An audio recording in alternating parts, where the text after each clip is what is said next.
नमस्ते। आज इस प्लैनेट टॉक शो में अ, हम लोग राष्ट्रीय शिक्षा नीति और उसके क्रियान्वयन को लेकर चर्चा करने वाले हैं।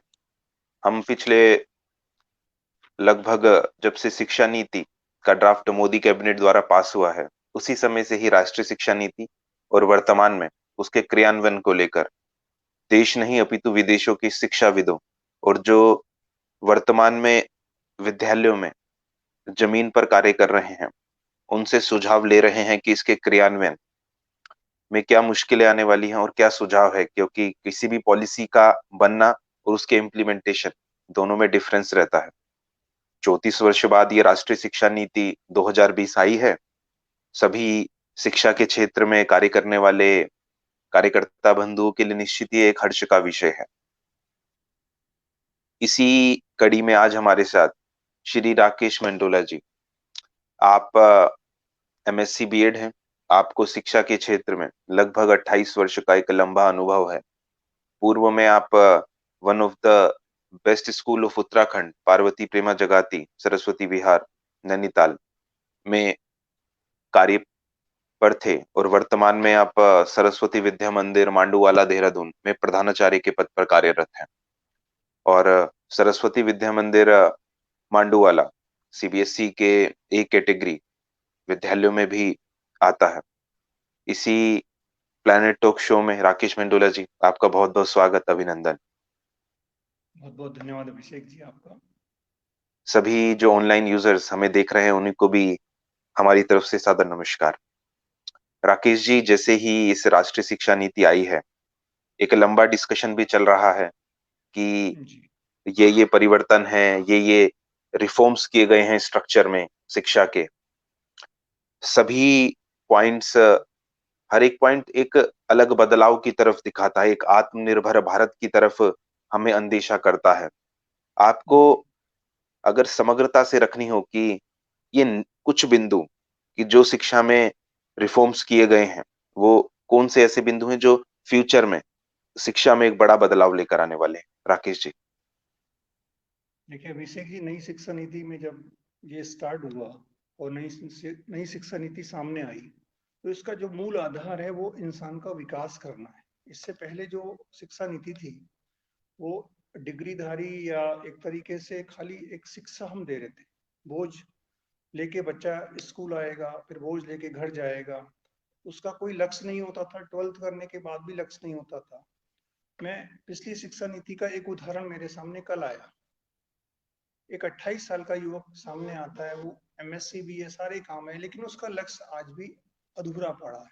इस नई शिक्षा नीति में जो सबसे पहले आया, जो मूल सिद्धांत है इसका, उस मूल सिद्धांत में क्या है कि एक अच्छे इंसान को विकसित करना है जो तर्क संगत के साथ साथ अपना कार्य संपन्न कर सके। और स्कूल में प्रत्येक छात्र का स्वागत हो। ऐसा ना हो कि ये हमारे स्कूल में आएगा, ये नहीं आएगा। मतलब जो अलग अलग स्कूलों का एक कैटेगरी हो जाता था कि हमारे स्कूल में ये एडमिशन लेगा, ये नहीं लेगा। इस शिक्षा नीति में कहा गया है आप सब बच्चों का स्वागत करिएगा।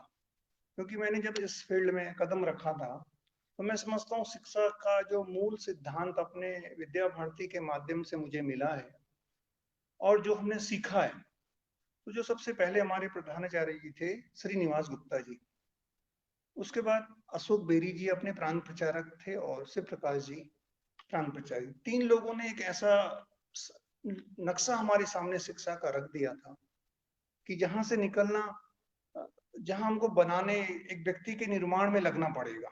और वो हम लोगों ने किया अभी। और करते करते जब ये नई शिक्षा प्रणाली आती है, तो इस प्रणाली में ये सबसे महत्वपूर्ण हो जाता है कि जो बच्चा है 2 से 8 साल तक का, उसके लिए एक बोझ उसके सर पे ना आए। अभी तक क्या था कि एक उसकी 4-5 किताबें, अभी हम भी देखते हैं तो कम से कम 5 से 10 किलो उसका बैग हो जाता है। लेकिन इस नई शिक्षा नीति से मुझे लगता है कि बैग का बोझ कम हो जाएगा और बच्चे जो ड्रॉप आउट होते थे वो कम हो जाएंगे। क्योंकि 1st to 5th तक का जो एक इसमें ट्रेंड दिखाया गया है वो शिशु वाटिका है, आंगनवाड़ी है। इसमें बच्चे को बच्चा समझा जाएगा। मतलब बच्चे के अंदर जो पहले से जन्मजात गुण हो सकते हैं, मैं समझता हूँ 5th तक आते आते वो स्कूल को पता लग जाएंगे किस फील्ड में जा सकता है। जरूरी नहीं कि हर कोई व्यक्ति डॉक्टर बनेगा, इंजीनियर बनेगा, लेकिन जहां पर जी, जैसे ही वो 6 to 8 आता है, हमारे देश में सबसे ज्यादा ड्रॉप आउट होने वाले बच्चे उसी सेक्शन के होते हैं। लेकिन 6 to 8 में क्या सिखाया कि कम से कम महीने में वो 10 दिन बैग लेस स्कूल आएगा, बैग लेके नहीं आएगा। 10 दिन में क्या सीखेगा वो? अपना जो जी, स्किल उसके अंदर छिपा हुआ है, क्योंकि हर बच्चे के अंदर का स्किल होता है, वो कहीं पुरानी शिक्षा नीति में दबा हुआ था। इस शिक्षा नीति से वो जी, 8 तक आते आते उसके अंदर जब स्किल सामने आ जाएगा, तो निश्चित रूप से वो अगर ड्रॉप आउट होता भी है तो देश के काम आएगा। अन्यथा क्या होता था, ड्रॉप आउट हो गया, उसको मालूम नहीं आगे काम करना क्या है। और देश में जो करप्शन या देश में जो खराब चीज डेवलप हुई, वो ड्रॉप आउट होने से हुई। उसके बाद जो 9 से और 12 तक का बच्चा है, वो निश्चित रूप से अपनी जो विशेषज्ञता उसके अंदर आ जाएगी। अब चाहे वो साइंस के रूप में आए, चाहे कॉमर्स के रूप में आए, या अपना अलग जी, विषय ले सकता है जो उसका विशेषज्ञ इसमें बताया गया है। कॉमर्स भी, साइंस का कोई भी सब्जेक्ट वो ले सकता है। तब जाके वो 12th जी, करेगा। जब 12th करेगा तो निश्चित रूप से वो कोई उसका लक्ष्य निर्धारित हो चुका होगा, उस फील्ड में जाएगा। दूसरा, जी, इस शिक्षा नीति से जो सबसे इंपॉर्टेंट है, वो शिक्षक का निर्माण है। अभी तक शिक्षक का निर्माण क्या होता है कि कहीं नौकरी नहीं लगती तो शिक्षक बन जाते हैं, क्योंकि बीएड 2 साल का था, 1 साल का था, अब बीएड 4 साल का हो जाएगा। जब बीएड 4 साल का करेगा कोई व्यक्ति, तो उस फील्ड में उसको नौकरी करनी ही पड़ेगी, उस फील्ड में जाना ही पड़ेगा। अदरवाइज क्या, अभी जी, तक कि हमें जॉब नहीं मिला, चलो टीचिंग कर लेते हैं। इस नई शिक्षा नीति में जो सबसे इंपॉर्टेंट और आ रहा है, वो बच्चों का हेल्थ कार्ड आ रहा है। अगर हेल्थ कार्ड दिया जाएगा बच्चे को, अब पहली क्लास से वो आया, क्या जब 3 साल का था, जब वो स्कूल छोड़ता है तो उसके हेल्थ में क्या क्या इंप्रूवमेंट आते हैं, क्या नहीं आते हैं, ये पेरेंट्स को भी नहीं पता, स्कूल को भी नहीं पता होता है। ये सबसे इम्पोर्टेंट है इसमें। साथ साथ जी, इसमें जो दूसरा पार्ट आया, सामाजिक कार्यकर्ता को स्कूल के साथ जोड़ना, काउंसलर को स्कूल के साथ जोड़ना। क्योंकि जी, टीचर से अपने अलग अलग परेशानियों से बच्चे के साथ कैसा बिहेव करता है, उसको ये पता ही नहीं होता है। लेकिन जैसे ही बच्चे को ये पता होता है कि काउंसलर अगर आता है, तो काउंसलर एक निश्चित रूप से एक बड़ी भूमिका के सामने आता है। जैसे हम अपने स्कूल में एग्जाम्पल में बताता हूँ आपको, हमारे वहाँ काउंसलर इंडियन मिलिट्री एकेडमी से आते हैं, आईएमए से आते हैं, जी, university of petroleum energy studies से आते हैं, डॉल्फिन से आते हैं।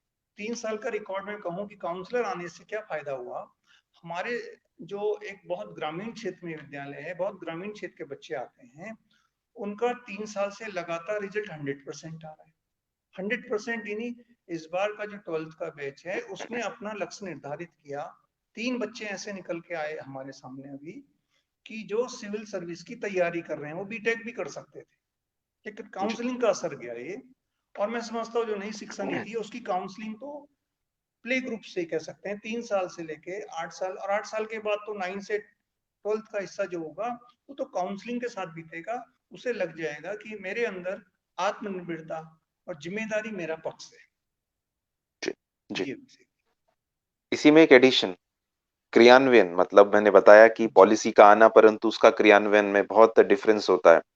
तो जी। क्रियान्वयन कितना सरल है, कितना मुश्किल है राष्ट्रीय शिक्षा नीति का? जब नई पॉलिसी सामने आई अभिषेक जी, तो जी, क्रियान्वयन के एक थोड़ा सा मैं समझता हूँ यहाँ पे स्कूलों को भी दिक्कत आएगी, और शायद इसमें अपने शिक्षा मंत्री जी भी विचार कर रहे होंगे। क्योंकि कॉमर्स के साथ अगर साइंस का विषय होगा, फिजिक्स के साथ इकोनॉमिक्स होगा, अकाउंट्स होगा, क्योंकि अलग अलग विषयों की अलग अलग स्पेशलिटी होती है। अगर वो दोनों सब्जेक्ट जुड़ेगा तो स्कूल के अंदर इतने टीचर्स खड़े करना, इतने पीरियड और टाइम का मैनेजमेंट करना शायद मुश्किल होगा। लेकिन जो 6 to 8 तक की स्किल डेवलपमेंट के बाद जो बच्चा 10th तक पहुंचेगा, 10th से जी, आगे 12th तक पहुंचेगा, उसको निश्चित रूप से वो आसानी होगी कि वो अपना सब्जेक्ट चूज कर सकता है। अगर वो बैंकिंग के फील्ड में जाना चाहता है, तो फिर स्पेशल सब्जेक्ट लेगा। शायद यहाँ पे इसको भी डिवाइड करना पड़ेगा, यदि वो बैंकिंग का फील्ड ही उसने 10th से शुरुआत कर दिया, तो फिजिक्स क्यों पढ़ेगा, केमिस्ट्री क्यों पढ़ेगा। यदि साइंस के फील्ड में जाना चाहता है, तो फिर वो कॉमर्स के सब्जेक्ट को क्यों लेगा। जी, शायद यहाँ पे थोड़ा सा कहीं ना कहीं अंतर आएगा जब हम इसको एग्जीक्यूट करने जाएंगे, क्योंकि एक ही बच्चा मैथ्स भी ले रहा है, बायोलॉजी भी ले रहा है और अकाउंट्स भी ले रहा है। तो जी, स्कूलों को पीरियड लगाने के लिए टाइम का एक मैनेजमेंट यहाँ पे डिस्टर्ब करेगा, हो सकता है।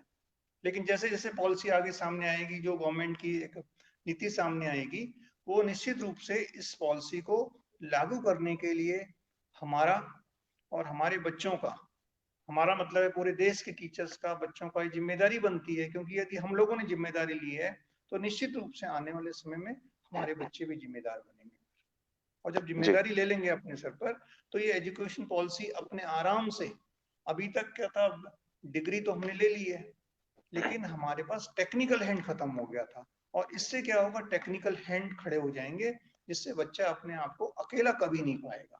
क्योंकि अभी जी का तो शिक्षा ऐसा हो चुका है कि डिग्री लेने के बाद, बड़ी बड़ी डिग्री लेने के बाद वो अपने आप को बहुत अकेला पाता है। लेकिन इस शिक्षा नीति के बाद जो बच्चा फर्स्ट से लेकर 10th तक निकलेगा, वो अपने आप को कभी अकेला नहीं पाएगा। ऐसी शिक्षा नीति है। जी जी अभिषेक। वेट करते हैं, let's wait for the implementation draft. जल्दी ही मुझे लगता है वो आने भी वाला होगा, जो राष्ट्रीय जी शिक्षा नीति 2020 की इम्प्लीमेंटेशन की गाइडलाइंस है। थोड़ा जी सा आगे चलते हैं राकेश जी। कोविड का समय, हम लॉकडाउन से अनलॉक के समय में पहुंचे हैं।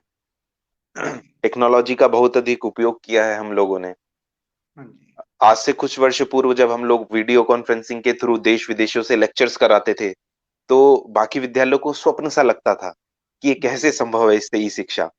परंतु कोविड ने वह कर दिखाया। उस कोविड के माध्यम से आज सभी विद्यालयों ने डिजिटल एजुकेशन, वीडियो कॉन्फ्रेंसिंग के थ्रू अपने स्थान से दूसरे स्थान पर शिक्षा दी।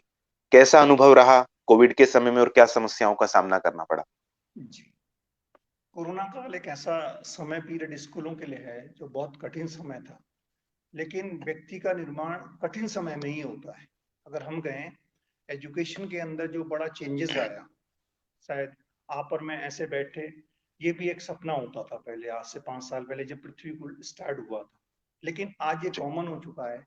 हम जो जब से 24 मार्च से जब से ये लॉकडाउन स्टार्ट हुआ, एजुकेशन में एक क्रांति आई। उस क्रांति का असर ये हुआ कि हर बच्चा तकनीक से जुड़ा। अब इसमें जब वीडियो बनने लगे, व्हाट्सएप पर मैसेज जाने लगे, तो वो एक तकनीक जो अभी तक केवल एक मनोरंजन का माध्यम था, व्हाट्सएप कह लीजिएगा या दूसरी चीजें, वो शिक्षा से आधारित होती चली गई। जी परिणाम क्या हुआ कि YouTube आज हर बच्चा जानता है, लेकिन YouTube में वो अपना कंटेंट देखने का प्रयास करता है, ढूंढने का प्रयास करता है। यदि आज उसे कोई शब्द नहीं मिलता है, तो वो जगह जगह टेक्निक तरीके से अपने को ढूंढ लेता है, सब्जेक्ट टॉपिक को ढूंढ लेता है। उसको आवश्यकता नहीं पड़ती कि आज हम किसके पास पूछने जाएं, क्योंकि इतना कंटेंट स्कूल्स का, सभी स्कूलों का कंटेंट यूट्यूब में आ चुका है। ये देश के लिए बहुत क्रांति है, हर बच्चे के लिए क्रांति है। और मैं समझता हूँ कि जो कोविड का पीरियड था अपने यहाँ पर भी, उस पीरियड में जी थोड़ी सी तकनीक ये आई कि शुरुआती दौर में जो नेट की प्रॉब्लम थी, अपने यहाँ भी जी जैसे आपने देखा है कि हमारा पूरा कैंपस एक जंगल से घिरा जी हुआ है, तो नेट की हमने यहाँ पे नेटवर्किंग को बिछाया। और बिछाने के बाद जिस तरीके से क्लासेस चली हैं, तो मुझे लगता है कि हर बच्चा आज तकनीकी से ये तो जान चुका है कि उसके जीवन में तकनीक का महत्व हो चुका है। उसको हर हाल में वो तकनीक सीखनी पड़ेगी, जी जिससे आने वाले समय में जो टॉपिक अगर कभी क्लास में अधूरा रह भी जाएगा, आने वाले सत्र में उसको वीडियो के माध्यम से या टेक्निक माध्यम से टीचर समझा सकता है, बता सकता है, उसको रिपीट कर सकता है। जैसे कई बार होता है ऑनलाइन क्लास में, क्या होता है, क्वेश्चन नहीं पूछ पाया बच्चा, तो हम लोगों ने छोटी छोटी वीडियो भी बनाए, उसको व्हाट्सएप में भेज दिए। उसको वो रिपीट कर सकता है कि कैसे कैसे वो देख सकता है, उसको रोक सकता है वहां पर कि यहाँ पे समझ में नहीं आया। जैसे हमारे वहाँ कई बच्चे 9th 11th के बच्चे स्कूल जब आते हैं, तो उस टॉपिक को लेके भी आते हैं कि सर यहाँ पे समझ में नहीं आया। तो शायद ये जी तकनीक का बहुत अच्छा अनुभव है कि एक क्लास खत्म हो जाने के बाद भी बच्चे के पास वो क्लास अभी शेष है और वो कभी भी जी उसको पढ़ सकता है। जी जी कोविड के समय में हमने टेक्नोलॉजी का, जैसा आपने बताया, उपयोग किया ही है। जी परंतु ऐसा भी लगता है कि अभी जैसे ही शिक्षा वापस से विद्यालय में प्रारंभ होगी, 2 महीने बाद, जी 3 महीने बाद, जैसे पूर्व के भांति शैक्षणिक सत्र चलेंगे, हम जी शायद टेक्नोलॉजी से पुनः की तरह दूर हो जाएं। हमें क्या करना चाहिए अपनी समय सारणी में, चाहे बदलाव हो या विद्यालय के कुछ अन्य कुछ, अब हम जो बदलाव कर पाए जिससे हम टेक्नोलॉजी से जुड़े रहें, भले ही कोविड कितने भी समय बाद चले या कैसा भी रहे? क्या सुझाव है आपका उसके लिए कि हम टेक्नोलॉजी से इसमें लगातार अभिषेक जुड़े भाई रहें? देखिएगा, जितने भी कोविड के बीच में जितने भी हमारे कैप्सूल बने, वो जी। अपने कंप्यूटर में सेव किए। साथ साथ प्रोजेक्टर के माध्यम से, माना कि कोविड ठीक हो जाता है मार्च में, उम्मीद यही करते हैं, सब ईश्वर से प्रार्थना करते हैं, उसके बाद भी तकनीक की तो आवश्यकता पड़ती है, क्योंकि देखिएगा जैसे बायोलॉजी का विषय है, हार्ट पढ़ाना है, अभी तक हार्ट एक ब्लैक बोर्ड में पढ़ाया जाता था, लेकिन जब वो जी। कंप्यूटर में आएगा या ऑनलाइन आएगा, तो बच्चा जब उसको पढ़ेगा तो निश्चित रूप से वो उस चीज जी। को और ज्यादा क्लेरिफिकेशन कर पाएगा। और लगातार तकनीक का एक पीरियड हमें, यानी कि एक जो टेक्नोलॉजी का पीरियड है हमारा, चाहे वो कंप्यूटर के बेस में कह सकते हैं, आईटी के बेस में कह सकते हैं, या सब्जेक्ट टीचर है, फिजिक्स में है, केमिस्ट्री में है, वो अपने जी। लैपटॉप के माध्यम से उस चीज को, अभी तक क्या था, जैसे केमिस्ट्री का है, 3D स्ट्रक्चर दिखाना है तो ब्लैक बोर्ड में बनाता था टीचर्स, लेकिन आज क्या जी। स्थिति आ गई है, लैपटॉप पे ले जाकर वो अपना 3D स्ट्रक्चर दिखाता है, तो बच्चे को लगता है केमिस्ट्री आसान है या बायोलॉजी आसान है। तो ये कंटिन्यूसली हमें सब्जेक्ट के साथ, हर सब्जेक्ट के साथ जोड़ना पड़ेगा। जैसे एसएसटी एक बहुत बड़ा सब्जेक्ट है, एसएसटी को जी। दिखाने के लिए हमको कहीं ना कहीं लैपटॉप पे ले जाकर या प्रोजेक्टर के माध्यम से बच्चे को जोड़ना पड़ेगा कि ग्लोबल ग्लोबल पूरा वर्ल्ड एक हो चुका है, कहीं पर भी कोई डिफरेंसेस नहीं है कि आप कहाँ से कहाँ जुड़ सकते हैं, आप किसी भी समय कहीं भी जुड़ सकते हैं। तो क्लास को भी जोड़ना पड़ेगा, यदि हम दूसरे स्कूलों से अपने साथ साथ एक पीरियड भी चलाएं तो ये भी शायद संभव हो पाएगा। जी। अभिषेक जी। जी। राष्ट्रीय शिक्षा नीति में बड़ा स्पष्ट है कि ई शिक्षा पर जोर जोर। जी और हम लोग एक टेक्नोलॉजी के कार्यकर्ता होने के कारण प्लैनेट स्कूल एप्लीकेशन में बहुत से बदलाव कर रहे हैं राष्ट्रीय शिक्षा नीति 2020 को देखते हुए। जी जी जैसे उसी एप्लीकेशन से लाइव क्लासेस, स्किल कोर्सेज और लर्निंग मैनेजमेंट सिस्टम ईआरपी और एमआईएस पूर्व के भांति बना ही है, और सभी एक अध्यापकों टीचरों का एक शैक्षणिक सोशल नेटवर्क, इस पे हम लोग काम कर रहे हैं। जी। आपने कोविड के समय टेक्नोलॉजी को महसूस किया है बहुत अधिक। आप क्या चाहते हैं आज के समय में अगर कोई ऑनलाइन प्लेटफॉर्म आए तो उसमें ये मॉड्यूल्स फीचर होने चाहिए, ऐसे कुछ सुझाव हम लोगों के लिए। देखिए ऑनलाइन में ये जो होना चाहिए बच्चे के लिए, क्योंकि ऑनलाइन में जब हमने क्लासेस स्टार्ट करते हो, शुरुआत में तो बच्चे हिचकने लगे थे, लेकिन अब बच्चे को मालूम है कि ऑनलाइन क्लास तो हर समय चलेंगी, और चलाना जी। स्कूल के लिए आवश्यकता भी होगा, क्योंकि कोर्स को पूरा करना भी है तब भी। तो उसमें क्या हो सकता है कि बच्चा आसानी से क्वेश्चन पूछ सके, अपने जी। जो क्वेश्चंस को टीचर्स को देने के बाद, भले ही अगले दिन क्लास में टीचर्स बता दे, क्योंकि जब तक बच्चे से क्वेश्चन पूछेगा नहीं बच्चा, ऑनलाइन में हो क्या रहा था अभी तक अभिषेक जी, कि अधिकांश टीचर ही बोल रहा था, उसमें कहीं से जी। पीछे से क्वेश्चन, कभी कभार एक आध दो क्वेश्चन उठते थे, लेकिन पूरी क्लास नहीं उठा पा रही थी।